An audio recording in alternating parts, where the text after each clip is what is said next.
Magbabaks muna tayo dahil malapit na tayo umuwi. Tingnan mo. Halos magka-sintanggad na lang kami.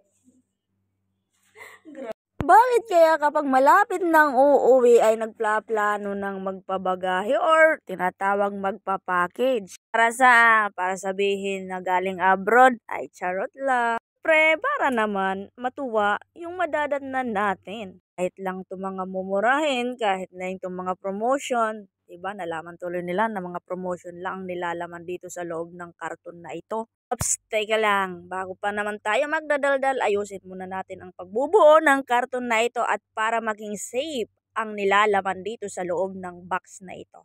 Tinitingnan ko muna kung okay na ba ang baba dito sa loob at para pasukin na naman natin dito. O, tingnan nyo, nandito muna ako ang nandito sa loob. O, diba, magkasya lang ako dito. Sa liit ko ba naman kung hindi ako magkakasya dito sa laking karton na ito? Halos katumbas ng 2 karton na maliit kung medium. Kaya ito, sinubukan ko manong pumasok dito sa loob ng karton na ito. Ulitin natin, ito lang naman ang nilalaman natin dito sa loob ng ating karton na ipapakargo or ipapapackage. Siyempre, hindi talaga maiwasan yung kape. Ay, lagyan ko muna talaga ng pillow para naman ang aking basita ay maging comfort. Kaya nagtataka talaga ako tuwing nagpapapackage ako ay lagi akong may toothpaste. Siguro nga ito lang talaga ang mura, hindi charot. Talaga yun ang naka-offer.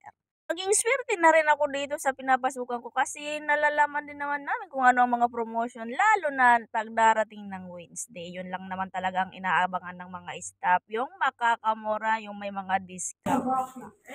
Nga pala, dito talaga ako napagod itong day off na to dahil sa babalot ng box na ito. At dahil excited na nga ako umuwi ay talagang nakaka-excited talagang umuwi. Kahit walang pera, basta uuwi, okay na yon.